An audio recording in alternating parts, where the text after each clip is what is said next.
Hallelujah. Heavenly Father, we glorify you, God.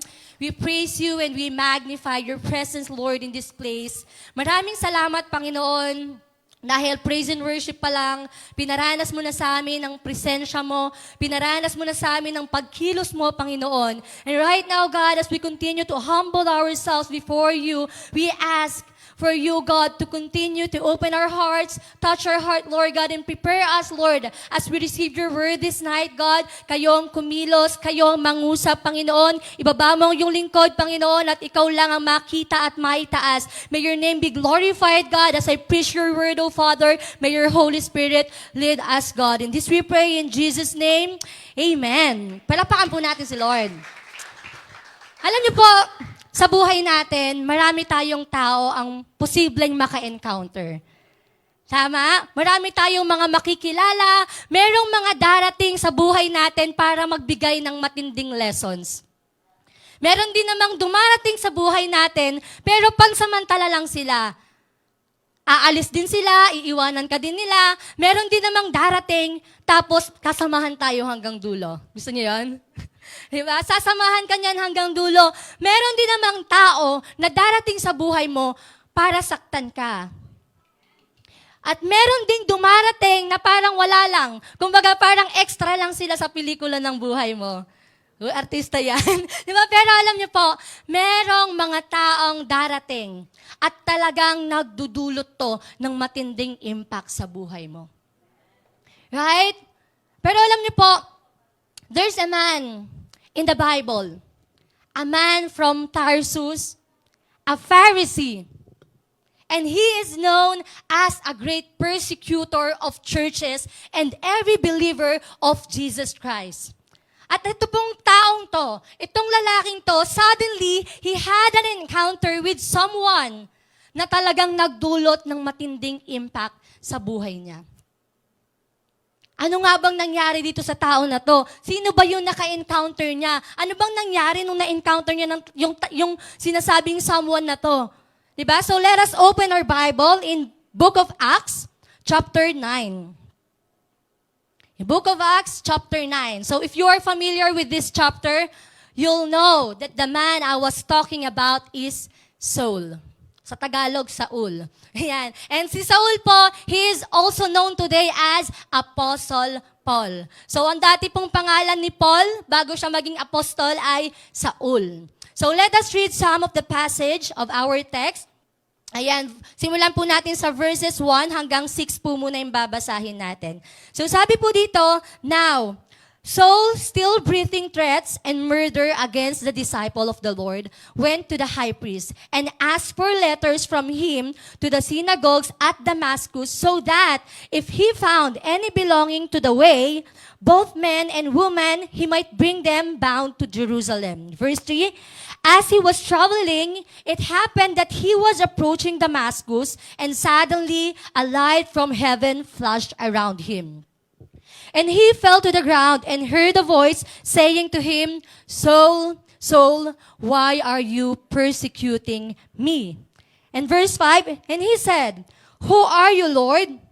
And he said, I am Jesus whom you are persecuting. Verse 6, but get up and enter the city, and it will be told you what you must do. Nakuha niyo po ba yung kwento? Ito yung time kung saan si Saul ay nakaranas ng divine encounter. Divine encounter. Can everybody say divine encounter? Ayan. So, ayan din po actually yung title ng message natin ngayon. Hindi ko na pinahirapan yung sarili ko. Ayan, divine encounter. So, ano nga po ba yung divine encounter? Kapag sinabi po nating divine encounter, simple lang po yan. It is when a man suddenly experienced the power of the Almighty God. Simpleng-simple lang po yan. Kapag po sinabing divine encounter, ito yung naranasan mo ang Panginoon. Ito yung naranasan mo yung presensya ng Diyos. So, ganun po yung nangyari kay Saul nung time na naka-encounter niya ang Diyos sa hindi inaasahang pagkakataon. At sinasabi po, nagkaroon po yon ng matinding impact sa buhay niya. So, ang tanong ngayon, Ito po yung theme natin, pag-aaralan natin. Diyan lang din po iikot ang ating message. What does soul's divine encounter teaches us? Ano nga ba ituturo sa atin ng encounter na to? Ano nga ba ituturo sa atin ng kwento na to?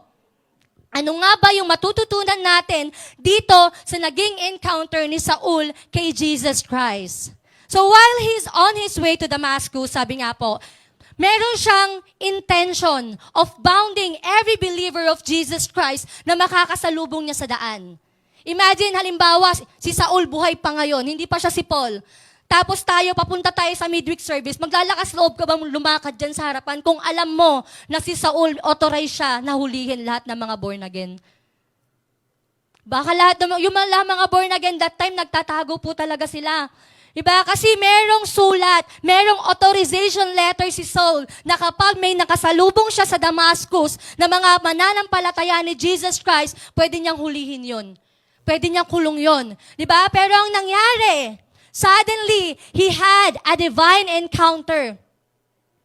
Imagine, ang ine-expect po ni Saul nung time na to ay meron siyang maka-encounter ng mga believer ni Jesus. Para Para i-persecute, para ikulong, para meron siyang mapahirapan. Gustong-gusto niya yun, nanggigigil siya na makatagpo siya ng mga believer ni Jesus that time. Pero, ang na-encounter niya, si Jesus mismo.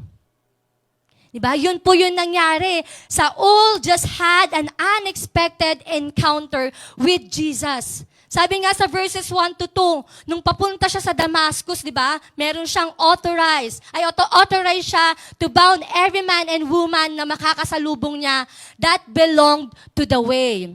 Pag-flash nga po yung verse 2. Ayan, that belong to the way. Ayan, bigyan ko lang po kayo ng background. Alam niyo po yung the way na tinutukoy dyan, it's not literally na si Jesus. Oo, sinabi ni Jesus that He is the way. Pero alam niyo po, just to give you a background, ang tinutukoy po dyan na the way ay yung Christianity itself. Yan po, during that time, ito po yung tawag sa mga Christian churches. Yung the way po, sila yung mga tao na nagpipreach, nagpapangalap ng mabuting balita, ng way papunta sa kaligtasan. Kaya sila tinawag na the way. Wala pang pangalan yung mga churches before. The way lang tawag sa kanila kasi they are preaching the way to be saved. O kung yung tinatawag natin ngayon na gospel.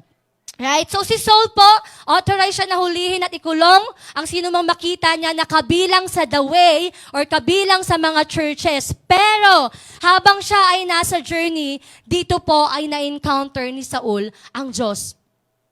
Jesus reveals Himself to Saul in a form of light flash from heaven. So ano daw nangyari? Merong biglang liwanag na nanggaling sa langit. Sobrang tinding liwanag. Ang tindi ng encounter na naranasan ni Saul. Imagine, sobrang nakaka-amaze. Ikaw ba naman, naglalakad ka lang sa daan, tapos biglang may liwanag, ikaw lang yung pinalibutan. Gusto niyo yan? Diba? Gusto niyo yan? Diba? Siya lang yung pinalibutan, tapos biglang may kakausap sa'yo from above. Sobrang nakaka-amaze yung encounter na to, yung experience na to, like even yung mga kasama niya. Nagulantang din, talagang speechless yung mga kasama niya kasi nakita nila yung liwanag mismo eh. Tapos binalot nun si Saul. Tapos may naririnig silang sounds pero hindi nila naiintindihan. Dahil si Saul lang ang nakakaintindi nito. Dahil kay Saul lang din po nireveal ng Diyos ang sarili niya that time. At ito po yung isa sa nakaka-amaze doon. God reveals Himself to Saul not to punish him, but to show him grace. Paanong grace? Si Saul, imagine nyo, si Saul, pinapatay niya yung mga believers ni Jesus Christ. Siya nga yung pumatay kay Stephen eh. Kung kilala niyo po si Stephen, di ba? Masama yung intention ni Saul that time, nung papunta siya sa Damascus. Pero as God reveals Himself to Saul, sa halip na punishment ang binigay niya, ay binigyan niya to ng grace. Opo, binulag siya ng Diyos. Binulag ng Panginoon si Saul sa 3 araw. Pero hindi po yun intended to punish him. It was just part of God's plan for him to show him grace and mercy. Kasi po, yung pagkabulag ni Saul, naging way yon ng Panginoon para pahintuin siya sa bagay na hindi naman niya dapat ginagawa. Way yun ng Panginoon sa kanya. Kasi minsan, actually, ganun din po sa atin. Minsan talaga gagawa ang Diyos ng way para pahintuin tayo sa mga bagay na hindi naman natin dapat ginagawa. Right? Ang tawag po doon, redirection. So yung pagkabulag ni Saul that time, hindi yun punishment. Redirection yun ng Panginoon. Kasi dinedirect siya ng Diyos patungo sa calling niya, patungo sa purpose niya. Ganon din sa atin. Kapag inalaw ng Diyos, kapag gumawa ng way ang Panginoon para pahintuin ka sa bagay na hindi mo dapat ginagawa, ibig sabihin, dinadirect ka lang ng Diyos para mapunta ka sa kung ano talaga yung plano niya sa buhay mo. Diba? Katulad kay Saul, diba? Binulag siya ng word to stop him from persecuting the church. Kasi hindi naman dapat niya ginagawa yun eh. Kasi may plano ang Diyos para sa kanya. Imagine, hindi lang po basta ni-reveal ng Diyos yung sarili niya kay Saul. He also chose Saul for a greater purpose. May ipapagawa sa kanya ang Diyos, kaya nangyari yun. Diba? Imagine, gaano katindi yung grace ng Panginoon. Kahit si Saul pa ay matinding persecutor ng church, mas matindi pa rin yung grace ng Lord sa kanya. Right? So what we can see here is that God shows mercy to whom He chose to show mercy. Diba? Pinapakitaan ng Diyos ng mercy yung mga taong pinipili niyang bigyan ng mercy. Ang piliin ka ng Panginoon for a greater purpose, sa kabila ng hindi mo pagiging karapat-dapat, napakatinding grace nun. Right? Walang makakapagsabi sa atin na deserve natin na mag-minister dito. Walang makakapagsabi sa atin na deserve natin yung gospel, yung salvation na binarana sa atin ng Panginoon. Diba? Walang makakapagsabi sa atin na deserve nating tumayo, mag-worship leader, tumugtog, or kahit ano pa mang ginagawa natin dito sa church. Wala. Kasi lahat tayo, hindi tayo karapat-dapat. Pero dahil matindi ang grace ng Lord, He chose us to do a greater things for Him. Diba? Ganon din po yung ginawa ni Lord kay Saul that time. God chose Saul to be His instrument. God chose Saul to preach the gospel. God chose Saul to start up churches in different places. God chose him for an apostolic ministry. Imagine that, si Saul po, from church persecutor into an apostle. Wow. Diba? Sinong mag-aakala na yung dating kilalang nagpe-persecute ng mga church, ng mga believer ni Jesus Christ, ay pipiliin mismo ng Diyos para maging instrumento niya. Para ipalaganap yung gospel na pinipersecute niya. Grabe, no? Para makapag-church planting. Pinipersecute niya yung church, yung pala, magtatayo din siya ng sarili niyang church. Di ba? Mag-church plant pala siya. Di ba? Makikita po natin dito na hindi mo kailangan maging perfect muna upang piliin ka ng Diyos para sa ministry. Di ba? Kasi, God's appointment is not based on who you are. God's appointment is simply based on His choice. Kung sino ang gustong gamitin ng Diyos, yun ang gagamitin niya. Kaya magpasalamat tayo kung pinili tayo ng Word na makapag-ministry. Diba? Kahit sino ka pa, kahit ano ka pa, kahit ikaw pa ang pinakamakasalanang tao sa mundo, kung ikaw ang pinili ng Diyos, ikaw ang gagamitin niya. Amen? Diba? Kasi si Saul, ganun din eh. Imagine niyo po kung sa pagiging mabuting tao lang, hindi siya papasa. Tayo din eh. Hindi tayo papasa eh. Kung sa pagiging mabuting tao lang, si Saul ganun din. Kung sa pagiging mabuting tao lang, hindi siya papasa. Mamamatay tao nga siya eh. But still God chose him for his ministry. So are you. Sabihin mo sa katabi mo, ikaw din. Gagamitin ka ng Lord. Diba? Ikaw din, maaari kang gamitin ng Diyos sa ministry niya. Yung katabi mo, kahit ano pang tingin mo dyan, he can be used by God for a greater purpose. Diba? Even someone you know, na parang wala nang chance magbago, kung may kilala kayo na simulat sa pool na makilala mo siya, masama talaga siya. Uy, may naisip na pangalan. Diba? Huwag niyo muna isipin kung sino yan. Pero imagine, even if you know someone na parang wala nang chance magbago, anong malay mo? Ma-encounter niya ang Diyos at piliin pala siya ng Panginoon para maging instrumento. To be part of His ministry. Kasi po, God's choice of ministry, God's choice of His instrument was not based on human's perspective. Kaya kahit anong tingin natin sa mga nasa paligid natin, wala tayong karapatang sabihin na hindi siya pwedeng gamitin ng Diyos. Diba? Kasi si Lord, pag pumipili siya ng instrument niya, based yun sa sarili niyang perspective. Siya yun. Kasi ang tao, imagine ang tao, madalas tayo tumingin based sa kung ano lang yung nakikita ng mata natin. Kung ano lang yung alam natin sa ngayon. Diba? Na kung nakikita mo yung isang tao sobrang tigas ng ulo, napakakulit, paulit-ulit pinagsasabihan, ayaw pa din makinig. Tapos sa tingin mo, imposible siyang maging involved sa ministry kasi ganun siya. Hindi ganun tumingin ng Diyos. Diba? Iba tumingin ng Diyos because God sees things that is beyond. Katulad po nung kay Ananias. Let us read chapter 9 verses 13 to 16.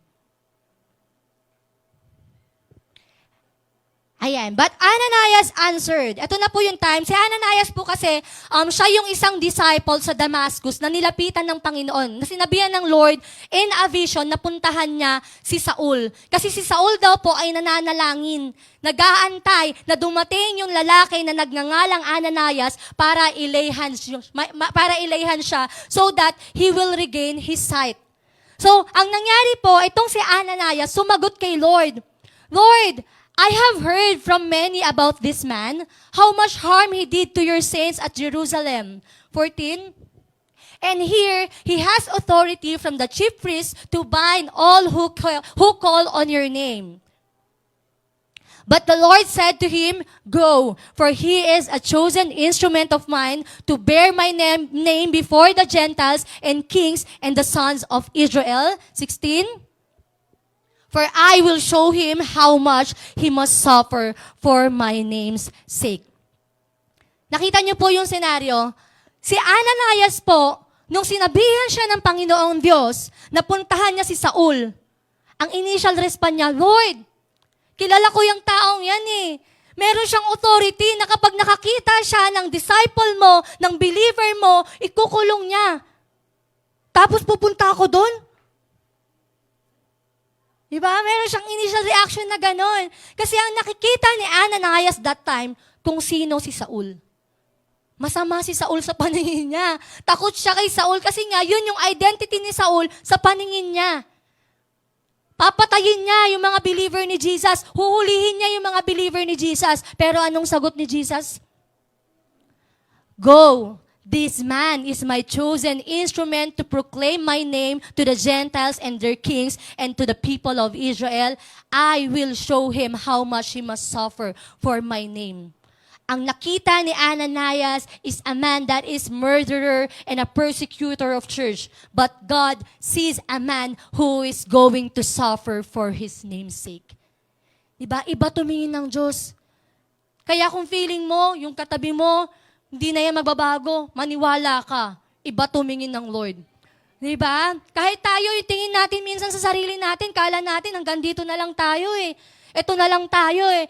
Pero iba tumingin ng Diyos. Nakikita niya kung sino ka sa mga susunod na araw. Diba? Kasi yung nangyayari sa atin, we just saw them as they are. We just saw people as they are. Ayoko i-follow up yan. Hindi na yan magbabago. Mahirap ma-soul win yung tao na yan. Matigas talaga puso niyan. Hindi ko siya feel sharean ng gospel. Para kasi i-reject niya lang yung message na sasabihin ko eh. Diba? Kilala ko yan. Hindi na talaga yan magbabago. Ganyan talaga yan since birth. Diba? Pero alam niyo po, according to Pastor Peter Tanchi, sabi niya, learn to see people not as they are, but as what they can become in Christ. Bilang mga mananampalataya ng Diyos, kailangan ganun din po tayo. I-desire natin na tayo, every time natitingin tayo sa kapwa natin, ang makita natin kung sino sila magiging kay Kristo. Huwag mo sila tignan kung sino sila ngayon. Kung nakakakita ka, o ako na lang, halimbawa nakikita niyo sa akin, makulit talaga ako. Ayoko na magbanggit ng pangalan. Ako talaga, nakita niyo sa akin, matigas talaga ulo ko. Huwag niyo ako tingnan bilang ganon. Tingnan niyo ako kung sino ako magiging sa pamamagitan ni Kristo. Diba? Ganun po dapat tayo tumingin bilang mga mananampalataya ni Jesus. Kasi maraming tao dito sa mundo ang hindi mo lubos akalain na biglang nagbago ang buhay simula na makilala nila ang Panginoon. Diba? Maraming nagtitestify na ganyan, from drug addict to pastor. From prostitute to worship leader. Diba? Sinong mag-aakala na talagang iti-turn ng Lord yung buhay ng isang tao from upside down? Ganong katindi magbago ang Panginoon.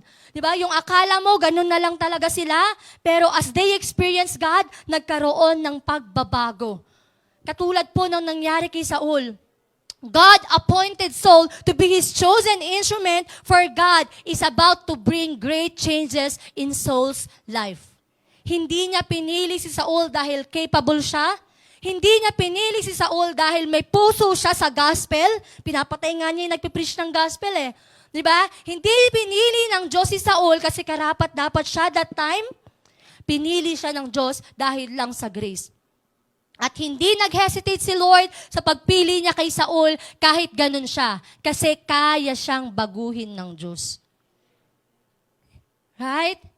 Meron pong visible na transformation ang nangyari kay Saul. As Saul regained his sight, and he was strengthened. Ang nangyari po kay Saul after nitong encounter niya kay Ananias, din pumunta na po si Ananias sa bahay na kung nasaan si Saul nananalangin, nilay hands na si Saul, and then bigla pong nakakita na si Saul that time. And then after po na nangyari yon, ang ginawa po ni Saul, he spent several days with the disciples at Damascus. At after po nun, immediately, he began to proclaim the gospel. Pinreach niya na yung gospel. At alam niyo po, ito po yung nakakamangha. Sa verse 21, sundan niyo po sabi diyan, all those hearing him continued to be amazed and were saying, is this not he who in Jerusalem destroyed those who called on his name? And who had come here for the purpose of bringing them bound before the chief priest? Nakita kasi ng mga tao sa Damascus na itong si Saul, nagpipreach about kay Jesus. Nagpipreach about sa way papunta sa salvation. Pinipreach niya yung mga patungkol kay Jesus. Kaya yung mga tao na-amaze. Hindi ba ito yung tao na pinipersecute yung mga nagpipreach nung pinipreach niya ngayon? Diba merong visible transformation na nangyari? Nakita yun ng mga tao. Gulat na gulat nga sila kasi kilala nila sa Saul eh. Authorized siya na hulihin yung mga Kristiyano that time. Tapos biglang makikita nila, nagpipreach na patungkol kay Jesus. Wow. Diba? Merong radical change that happened to Saul as in real quick. Kasi yung pagbabago ng isang tao, hindi mo talaga maaasahan yan eh. Magbabago na lang yan kung kailan siya gustong baguhin ng Diyos eh. Diba? Yung iba mabilis, yung iba matagal, pero as long as pinili sila ng Lord, babaguhin ng Lord yan. Diba? At ito po dahil sa naging encounter ni Saul kay Jesus Christ, totoo po yun, nabago yung buhay niya. At nakita yon ng mga tao sa paligid niya. May nangyari talaga. Dahil lang saan? Sa encounter niya sa Panginoon. So ano pong tinuturo sa atin ng divine encounter na naranasan ni Saul? Simple lang po. And this will be our big idea. A genuine encounter with God will result to genuine transformation of life. Imposibleng walang mabago sa'yo kung totoo ang naging encounter mo sa Diyos. Diba? Kapag binago ka ng Diyos, it will be visible to the people surrounding you. Alam niyo po, ito po yung nakakalungkot minsan Maraming mga tao, proud sila na sabihin nilang Kristiyano sila. Pero, hindi naman makita sa klase ng pamumuhay na meron sila. Diba sasabihin meron silang Jesus, naranasan ko na si Jesus sa buhay ko, pero yung bisyo nila noon, bisyo pa rin nila ngayon. Yung habit nila noon, habit pa rin nila ngayon. Yung sama ng ugali nila noon, mas lumala pa nga ngayon. Diba? Tapos sasabihin may Jesus sila. pero hindi pa rin iniiwan yung pagiging makasalanan. Kapatid, ang tunay na naka-encounter sa Diyos, merong transformation. Yun po yung evidence nun. Merong transformation na imposibleng wala. Oo, hindi tayo magiging perpekto habang nandito tayo sa lupa. Pero may progress ka dapat. Hindi ka magiging perpekto, pero nakikitang may nagbabago sa'yo araw-araw. Right? Kasi kung hindi ka nagbabago, ang tanong, totoo na ba ang encounter mo sa Diyos? Diba? Just to be clear po, lagi namang sinasabi rin to ni Pastor Andrew yung encounter with God, it is more than an emotional expression. Hindi siya basta emotional expression lang na kapag ka altar call, umiyak ka, yun na yun, encounter na yun. Diba? Hindi yun yung pag nag-worship ka, nag-cry ka, yung pala, nakarelate ka lang sa message ng kanta. Diba? Ang totoong encounter po, dapat nagre-result yan sa change of life. Diba? Kasi yun yung totoong nakakaranas ng presensya ng Panginoon. Diba? Yung change of life po na ito, hindi yun resulta ng human efforts. Trabaho yun ng banal na spirito. Supernatural work yan. Kaya imposible na hindi ka talaga magbago. Kung si Holy Spirit ang tatrabaho sa'yo, malabong hindi ka magbago. So kung hindi ka nagbabago, baka hindi mo pa na-encounter si Lord. Diba? Kasi ang pagbabago, actually, hindi naman po natin kailangan pilitin yan Hindi na yan kailangan paulit-ulit pa, isaksak sa kukote mo, ipamukha sa'yo na magbago ka na. Kasi kung totoo ang encounter mo sa Diyos, kung naging totoo ang Diyos sa buhay mo, magbabago ka at makikita yun sa'yo. Diba? Hindi pwedeng sasabihin mo na, uy, binago na ako ni Lord, hindi lang halata. No. Kung ikaw, tunay na binago ng Diyos, halata yun. Halata dapat yun. Tapikin mo yung katabi mo, dapat halata yun. Diba? Hahayaan kasi ng Panginoon na ma-witness ng tao yung pagbabago mo so that His glory be revealed in you. Diba? Yung pagbabago mo, hindi yun para sa sarili mo. Pag inalaw ng Diyos na makita ng ibang tao na nagbago ka, hindi yun para maitaas ka, kundi para mag-glorify siya sa buhay mo. Diba? Na ito, totoo ang Diyos sa buhay ng taong to. Grabe, mamamatay tao yan dati, pero ngayon, nagpipreach na ng Word of God. Hindi po ako yun, ha? Hindi po ako mamamatay tao. Pero ganun po yun. Hahayaan ng Diyos na ma-witness ng tao yung radical change sa life mo. At magugulat ka, they glorified God as they see your life. Diba? As God transform you, ito pa, hindi lang po basta babaguhin ng Diyos ang buhay mo. As God transform you, you will also walk on God's purpose.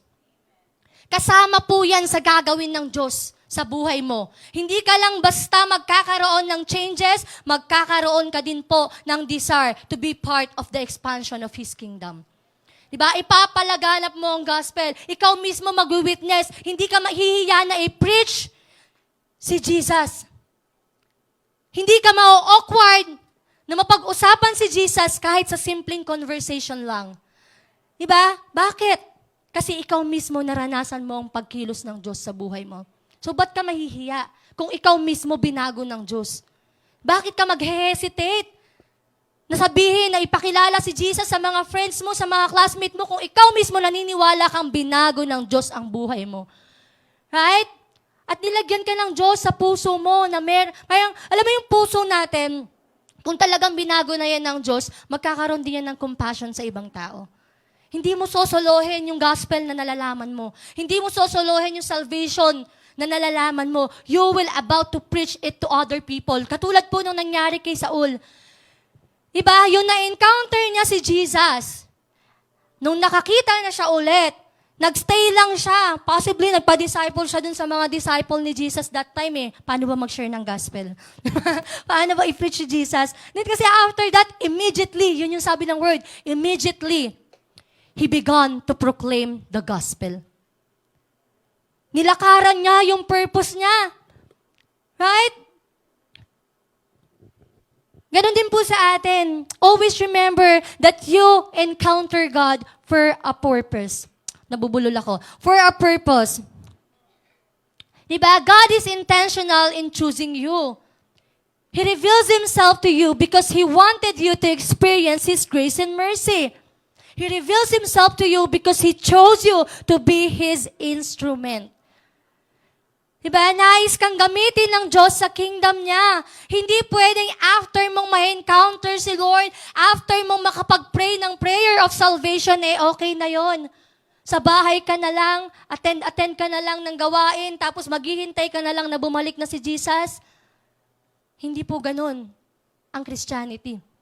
You have to be involved sa kingdom ministry. Kapag sinabi pong kingdom ministry, hindi lang ito patungkol sa mga ginagawa natin dito sa loob ng simbahan.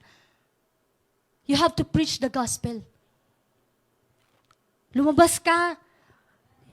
Lahat po ng Kristiyano tinawag para i-preach ang gospel. Opo, may mga gifted po sa evangelism, pero hindi ibig sabihin nun, sila na lang yung hahayo at mag-share ng gospel. Tinawag ka din ng Diyos because it's our mandate. Mandato po ng mga believers yan.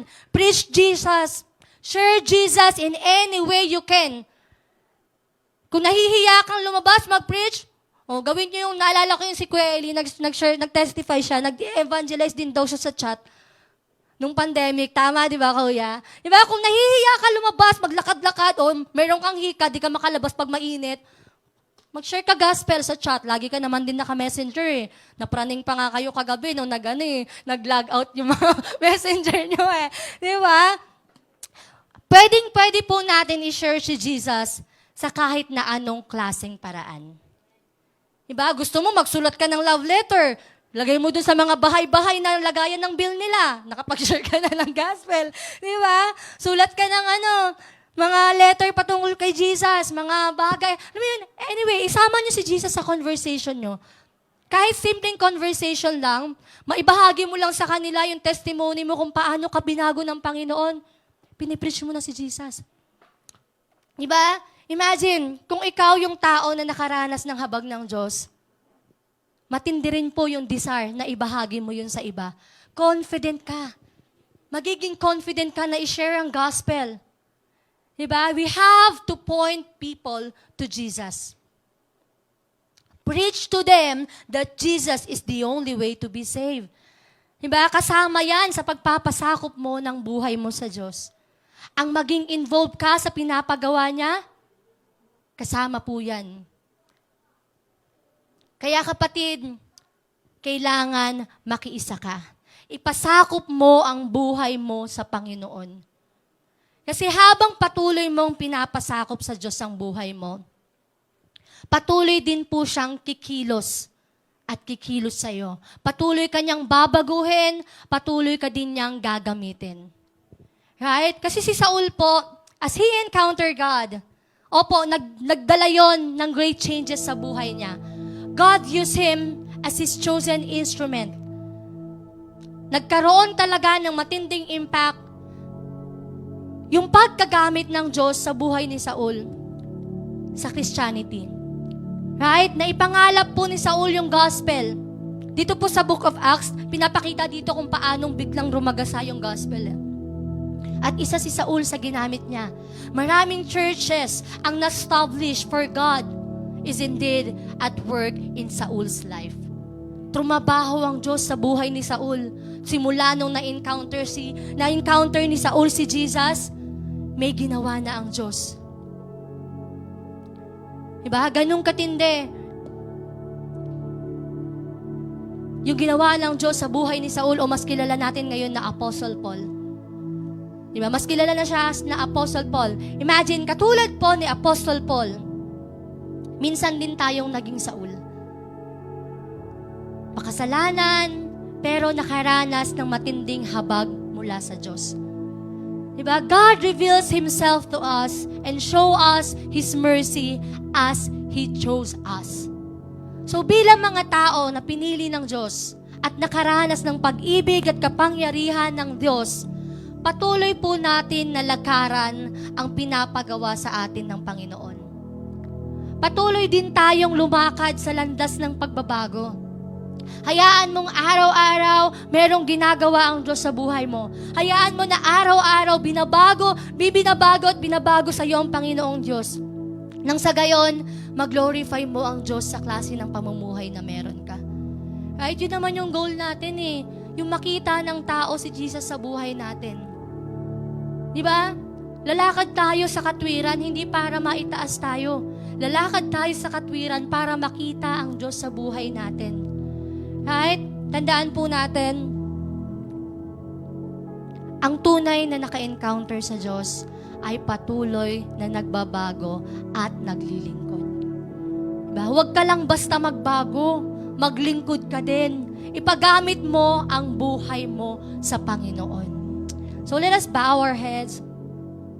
And i-meditate po natin yung salita na narinig natin ngayon. And if you have that desire in your heart, na Lord, gusto kong mag-participate sa kingdom ministry, gusto kong maglingkod sa'yo, bigyan mo ako ng matinding compassion para sa mga tao. Bigyan mo ako ng desire, Lord God, to preach your word.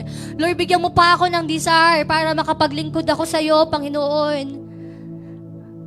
Hallelujah, Lord. Sige po, manalangin tayo. Hallelujah. Heavenly Father, maraming salamat sa habag mo. Maraming salamat dahil pinili mo kami para i-reveal mo ang sarili mo sa amin. Maraming salamat dahil na-encounter ka namin sa mga buhay namin, O Diyos. At Panginoon, kung kami man ay nakakalimot sa purpose namin, O Diyos, patawarin mo kami, O Diyos. At ngayong gabing ito, Panginoon, ang dalangin po namin, as we have been reminded by this message, na pinili mo kami, that you show your grace to us, Lord, for a purpose. Hindi mo lang kami basta binago. Lord, tinawag mo din kami para ipangalap ang gospel.